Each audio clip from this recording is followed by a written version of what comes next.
Lightning like Steve McQueen. I'm in the fast lane when the light turns green. And I built tough, I ain't nothing but grit. Cause I made rugged blood, sweat, and spit. Yeah, like a horse I fly. Better push yourself in for a bumpy ride. I like to play hard, but I work harder. And I weather the storm cause I'm built stronger. What is up, ladies and gentlemen? We are back. We are live. It is the Freight Coach Podcast, the top podcast in transportation, coming to you guys every single weekday, 8:30 a.m. Pacific, 10:30 Central, to break down some industry headlines. But most importantly, you guys provide some actual insight into what you can do with all of this information. If this is your first time tuning in, welcome. This is the real side of freight, ladies and gentlemen. And I say that before every single show. And what I mean by that is I only speak with transportation professionals, because at the end of the day, you guys, I want to talk to the right individuals who have done what you're looking to do or who are currently doing what you're trying to achieve. So you can take that information, apply it, utilize it, and see a meaningful difference in your business and your life. I'm going to save the rest of everything else. You guys know what to do, because I got a very special guest for you guys that I'm going to bring on up here. And, you know, I literally talked to him for the first time like 2.5 weeks ago, and it's going to be an action-packed conversation, you guys. Founding businesses, investing in freight, in freight tech, selling a business in freight tech, and then all that is going to come full circle. So with that being said, I have freight tech aficionado Mr. Brad Hollister on the show, ladies and gentlemen. So Brad, thank you so much for joining me. Thanks, Charlie. Thanks for having me. No, man, absolutely. And, I just love the Wisconsin backdrop, man. It's like, it kind of makes me miss home a little bit until you guys start getting snow. Then I'm like, I'm glad I live in Arizona now. Yeah. I got out this morning early in the woods, and it was, winter is upon us here up in the Northwoods. So Wisconsin's going to get snow soon. Dude, absolutely, man. So Brad, how'd you get your start in freight, man? Like what brought you into this industry? Everyone has an interesting story, and I think it's always by accident. Everybody seems to have gotten in here by accident. And then once you're in logistics or freight, some people can claw their way out for a short amount of time, but our industry always has a way of pulling you back, which is, we all joke about, but, I think it's for a lot of reasons. One, you build so many friendships and so many relationships that, when you excel in one thing, or frankly, if you're a good person, you're going to build a following that people like you, and you're going to find another seat somewhere else. But for me, I was a longtime high school and college wrestler, and I ran into a friend of mine that was doing some in the early days. Do you remember when people would negotiate parcel contracts? Yeah. Yeah, so in the mid 2000s, or between 2000 and 2010, it was the birth of that industry and the wild, wild west. You could charge, there wasn't that many companies doing it. The message wasn't saturated. You could charge a ton of money, 50% gain share for 3 years on a contract. And I started working with a friend of mine, selling that, and we did really well. So that was kind of my first go into it. And then we moved into freight, and then I went and worked at Saia. Saia was just rolling out their national network, and I'll tell you, it was a time to learn LTL from the boots on the ground, because there was no fuel surcharges back then. There was no reways, no OS&D, hardly. Saia was a mess because they were putting together 6 companies. So it was an awesome time to learn the LTL business. So that was really kind of what left. And then after, oil and gas got up to $4 a gallon, which is almost we're used to now. But for the first time in 2008 with George W. Bush, and everyone panicked, Saia went through a massive layoff, and I was the newer person. I had only been there 2 years. And so they went through a massive layoff, and so I went to the freight brokerage industry for a small freight broker in Wisconsin that's not around anymore, and kind of learned the business that way. So it was I accidentally, saw the business from many different sides, from parcel to LTL to truckload. I really don't have a lot of experience in ocean, but domestic, that's a whole nother mix, right? You get with an ocean person, they're speaking totally different language, but they could say the same thing about LTL for sure. Yeah, I agree wholeheartedly with you, man. And that, but like, I think getting that kind of unique experience really helps you. I think it helps you realize the importance of focusing on one thing and doing it better than literally everybody else. Because I think that, and it takes going through multiple things to actually understand, like, hey, this is the area I want to focus in on. This is what I really want to niche down on. Because, otherwise it's very hard to delineate your service offering or what you do differently than your competition if you're kind of doing the spray and pray methodology behind it. And I think like that's one thing that I'm very glad that I adopted inside of my business very early on is hey, full truckload, that's all that we're going to do. Yeah, We tried to dabble here and there, but I just came to realize like it's just not in our cards. Like if we're going to do something that we can build and scale out, we have to do the exact same thing every single day. Like we have to master the monotonous, and everybody wants to chase the sexy next thing that's out there where it's like, no, I want to master the monotonous, and I want to provide a service that is so much better and more efficient than everybody else out there that people are inclined to want to work with us. well, that's a great point. So in that, unpacking what you just said, I mean, if you go to good clients, right? Good companies, solid companies that have, weathered a lot of financial recessions over the years, they are pursuing the expert in that category. For example, like, it would make sense that they would roll out a TMS that did, everything. But when you start to look at like leading companies, they run a parcel TMS, they run LTL differently. They run truckload, completely separate, and they run even returns differently. So thankfully, we're in an era that, people have been able to take some pieces of AI and plug in to kind of start to make these data silos talk to each other. But I can understand going back why leading companies, Fortune 500s would pick different technologies to do different tasks within their supply chain. So speaking of freight tech, I mean, that's kind of like what because you built up, a tech company and, you've since exited that. And, what was that like, kind of, because you've been in the industry for a while, right? So you kind of saw the pre-tech adoption to a little bit of tech hesitancy to now people are like, we need to automate everything inside of our day to day. And I mean, obviously there's still some resistance that's out there, but like, what was that like building that company up and kind of like, I don't want to call it the heyday of freight tech, but like, with what you did there was kind of like the beginning wave of like a lot of new technology coming into our space. Well, I have a famous quote. I was interviewed by Inc. and they asked what it's like running Swan Leap. And I said, I was joking. I didn't think we were recording or whatever during the interview. And I said, it's kind of like looking through a kaleidoscope on LSD, like every day, because you just don't know what's coming at you every day. Like literally didn't know what was coming at me. Like every day was something new. And it's like, I was almost worried like when everything was calm and going well, like it was just chaos. And I think anybody running any kind of startup understands that. It was honestly hell. And I had a friend of mine that just raised like $500 million outside of freight tech, and I asked him. He's 7 years in. I'm like, hey, how's it going? You having fun? And he's like, yeah, it's awesome. I said, bullshit. You're 7 years in.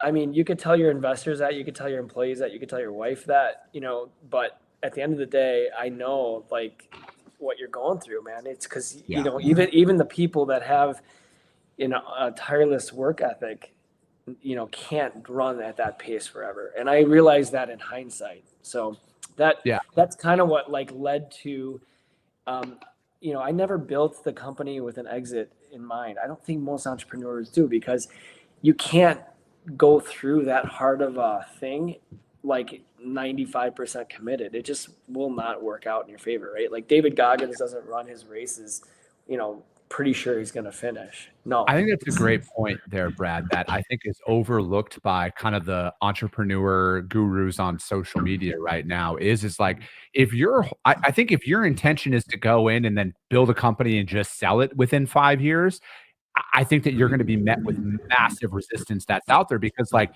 ultimately your only intent is for you to make money and nobody else is really going to gain any value from it, right? Where it's like, I think like, and everybody goes through it, right? I don't know anybody who starts a business that's like, oh, hey, I'm hoping to come in it and then get more poor throughout this, right? Like, of course, making money and building something cool is on the agenda. But I think that, you know, it's like what you have to go through. I mean, because like, dude, I'm 4 years into this, right? Like, I'm not a guru or an expert. I just know what I know and what I've been through. And I'm way too fucking committed at this point to even think twice about it. But like the reality is this is literally the hardest thing I've ever done. And it continues to be that way. But it's not the work that's hard. It's all the other stuff that you have to deal with that you're insulated from as an employee. You know, like we were talking before we started recording. You know, like dealing with banks, dealing with lawyers, dealing with all of that stuff. It's necessary, but it's like, man, it's so draining, because like if you want to raise money, for example, or if you want to go get a line of credit from the bank, they can pull all that shit away at any given moment, right? Like when you need it. Yeah, when you need it. Yeah. So it's like it's all of that stuff that you have to go through. And you know, because it's not just, oh, hey, I started an LLC, now I'm a millionaire. It is such a challenge. The other problem though is like I felt when going through it, like I didn't when COVID hit, right?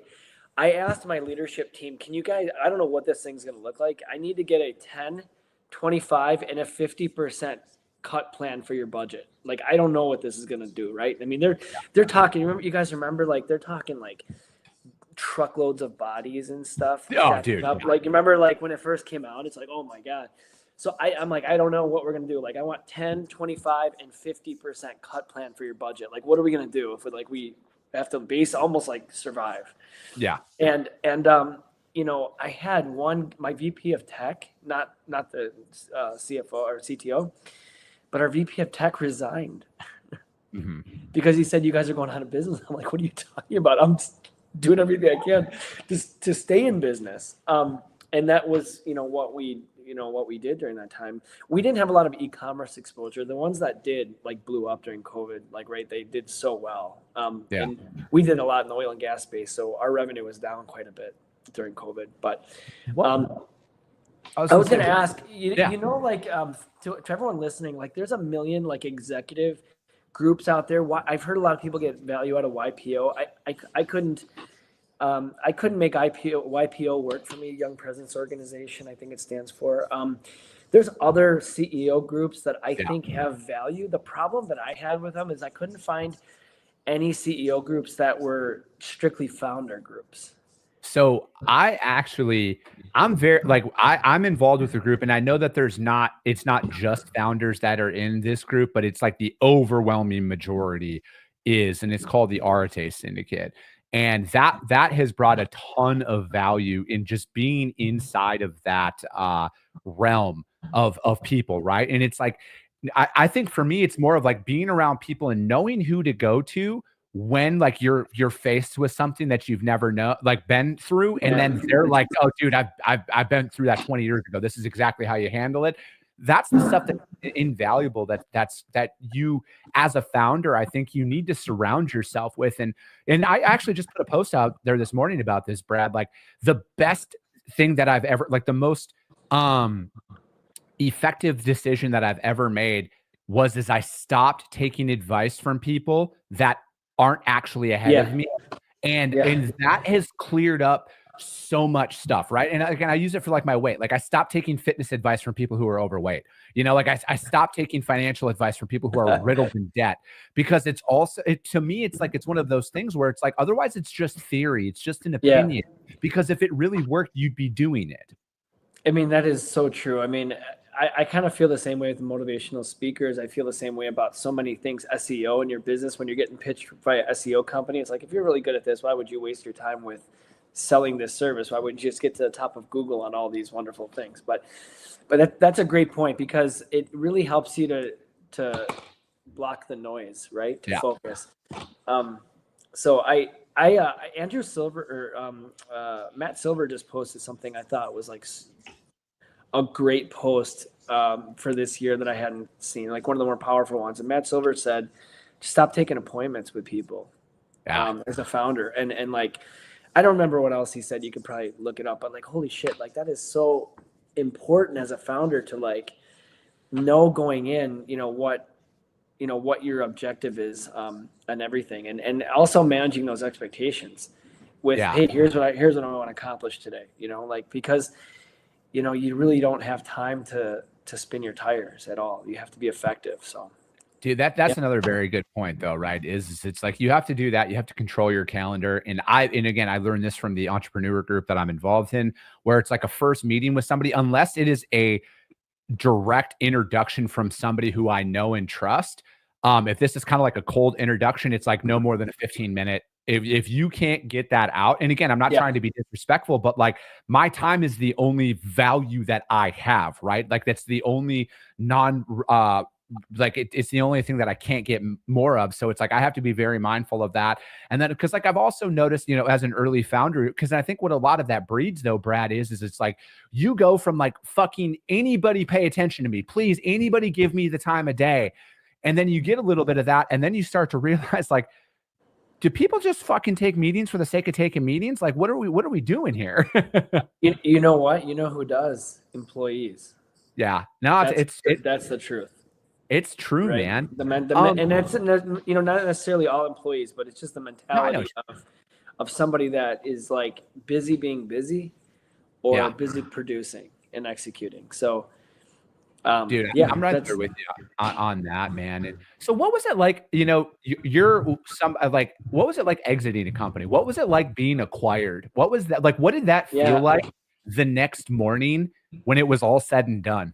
Well, I hated COVID, right? Like I hated what it did to my company. I hated what it did to my culture. Like I was like literally fighting with all of my development team, that could find all kinds of excuses because we're more productive at home. Come on, bullshit you are. Come on, I'm not a fool, right? Like, but I couldn't get anybody to come back, for safety and everything. So like I lost that battle and I hated it because, like there's, especially back in like, maybe 5 years ago, right? Like there was constantly Silicon Valley recruiters picking off my Midwestern developers for, that were making $100,000, $120,000, and paying, the Silicon Valley recruiters are thinking these guys are half price or less. Yeah. And when I heard like the first Silicon Valley programmer getting like $400,000, I couldn't believe it. Now it's $600,000. I hear, it's just nuts. But I mean, that was a hard thing, is like retention and culture. And, I feel like my growth really slowed down and stopped because not only was our client base slowing down, but also like we really couldn't visit clients anymore. Mm-hmm. It was just tough to for us to win new business under the way that we were winning business. So that was tough. And then, so I couldn't, I'd never emotionally could get past this because the business was like a member of our family, there was a time we went to Disney and like I was having just a complete fire, right? I'm in the parking lot. My kids were, I don't know, maybe 14, 9, and 4. I mean, and they sat in the parking lot. If I would have known it was going to be like all morning, like dealing with this issue, I would have just sent them in.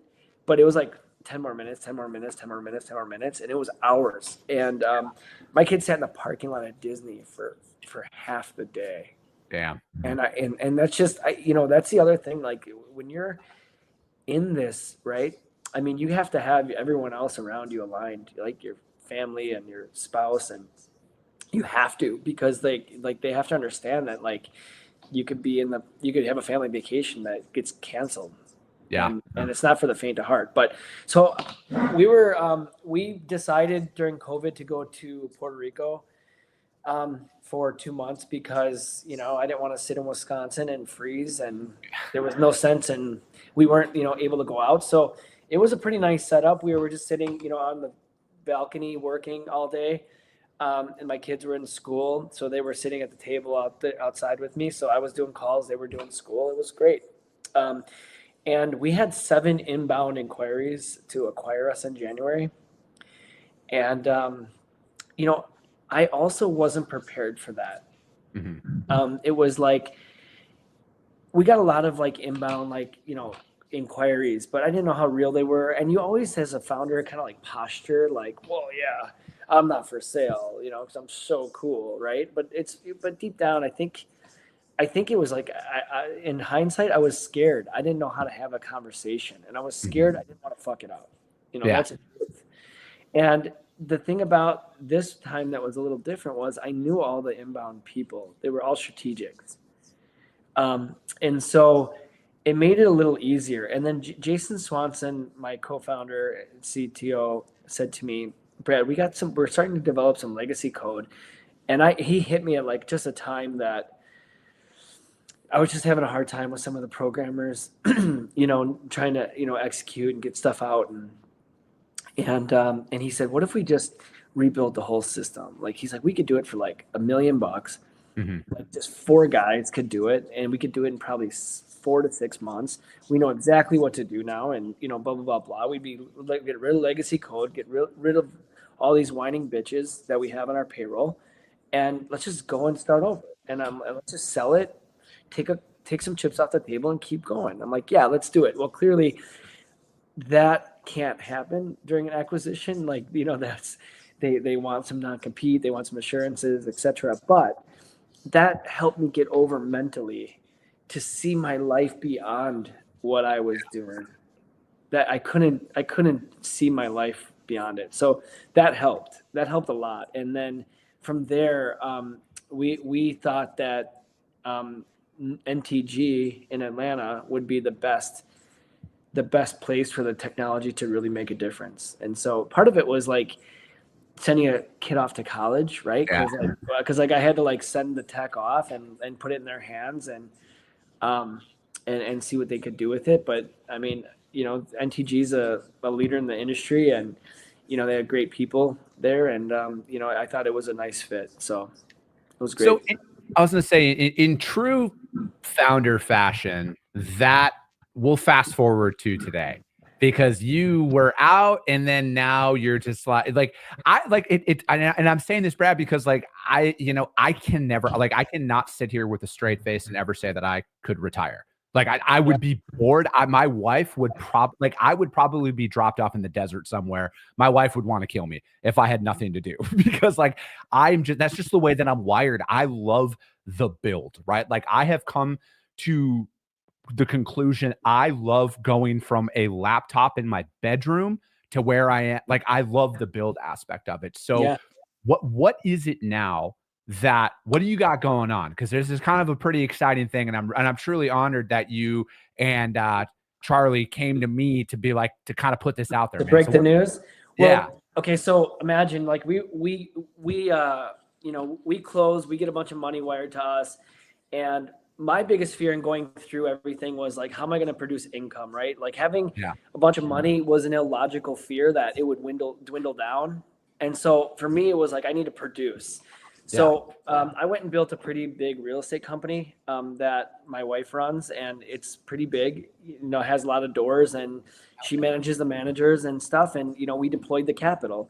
I also got with a lot of, kind of the seed kind of little rounds. I started seeing a lot of investment decks and made a handful of investments into some companies that I thought were, pretty cool. And I was doing this, I was living in Puerto Rico, and, didn't have really too much more money to deploy other than, safety net and stuff. And now I'm like kind of living off the rental income. And for me, Chris, it was more like I was really like losing a sense of purpose, honestly. Yeah. I mean, my best friend was, this like 75-year-old lady that I lived close by. We would go and have drinks together and stuff. And it's just like, I missed kind of all the conference, the action, kind of like, how you kind of like put pieces together of connections or, solve problems, business problems. And I was missing that. And Charley Dehoney came to me. We had done some co-investing in some other startups already. And he's like, we sat for hours and really laid out this idea of a accounts receivable platform, because when he owned the brokerage and his trucking company now, they were having problems with getting paid. And, imagine receivables going 30, 45 days, but things you could do yourself to to fix that, or using technology to fix that. And so he laid this all out for me, and I had a lot of questions. It's not an area of the business that I truly understood at first, and so I told him, like, let's do it. I'll write a check, and I wrote the check. I was the first investor in Upwell, and I'm really, really excited about that. So since then, it's been really interesting to see how many more people he's been able to evangelize and get involved on his cap table. From like the Mount Rushmore of freight is on his cap table. It's an amazing company. And so we got back, sent one kid off to college, got back to Wisconsin, and I told him, I said, look, we're going to homeschool my 2 children, so I can make some calls with you, and I can listen in on some calls. And when I started hearing the conviction in one call on, in his voice, but also, the customers on the other side, literally like one call closes to get brokers and carriers to like automate their receivables. I mean, holy cow, it was really powerful. And then to see how fast they've grown in just a few months, I told Charlie, I'm like, look, I'll come on board. Like, I'll just volunteer. Like, I'll work there, Yeah. And he's like, well, I'm not going to have you do that. And I'm like, yeah, but like, let's forget the money. Let's just let's build this thing. Now he's got a co-founder. I'm not putting my, my fingerprint on the co-founder title, but he's got a wonderful people over there that had a really good head start for about 9 months. And so it's been really cool to sit and watch and be on calls. And then when I started kind of like taking this and thinking about it and tapping into my network, it was awesome when, Charlie's got a huge network, I got a huge network, and there's some that don't overlap, which is great. So it's been really cool to see this kind of come together. And we are coming on your show to announce that my title as head of growth at Upwell, and I'm going to run with Upwell full time for the foreseeable future. So I'm really excited to be here and help to automate receivables for trucking companies and 3PLs. Dude, I love that. I'm very, very, very much a fan of Charlie and anything that he does. And, I know with you being fully on board like this as well and running with it, I think that it's definitely something that any business owner out there, and it's not just a freight brokerage or a trucking company thing when it comes down to receivables, that's the capital, and then financial literacy. Like, that's why we do the monthly show with Denim, right? About like teaching financial literacy inside of business is a completely different ballgame than your personal finances, and getting paid and making sure that you're doing that properly to manage your receivables. I mean, I think it's a pretty common stat that's out there that most small businesses are 30 days away from being out of business every single month because of capital restraints. Well, I'll tell you something I've learned that's really cool in just the month or so that I've been there.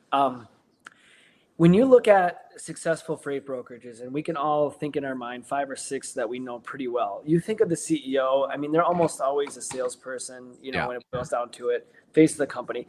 You think of the carrier sales division that, there's somebody in the carrier sales that are doing great things. You think about the tech guy, right? That's the person or woman that are running the tech strategy. But it's not common to think about the finance group at your freight brokerage, especially the men and women that work in the receivable side that are that know the intricate details of this customer needs to be billed this way in order for us to continue to receive the payment and stay in business. And so that's what's really cool is there's been so many really, really smart people that go very underappreciated in their accounts receivable department because they do things that no one sees to keep the business moving. And it's I think a lot of us, well, especially me, has taken that for granted, no question. Yeah, I mean, I think another really big point is every customer out there that you work with, any shipping customer, they all have different billing preferences, they all have different requirements, processes, and everything else. And that's the one thing that you can't have happened, right? Like in all honesty, I think your service is obvious. Service communication is in one bucket of number two or number one, but like and then number two, and this is a very, very close second with a lot of shippers. Are you invoicing them properly? Are you following their process? Because if you become a thorn in their side to get paid, you're going to be out. Like, I think like you'd be out faster than anything. Yeah. I mean, not only that, but some people, some brokers have suggested they think the shippers add complications to slow down their payment. I don't know about that, but I will say this, that, thankfully there's a person in your company that knows how to build that company or, build that customer. The problem is what we found is if it is this scenario where someone's very difficult to bill, then they typically will like bill them on Wednesdays or Thursday afternoons is this customer billing, for example.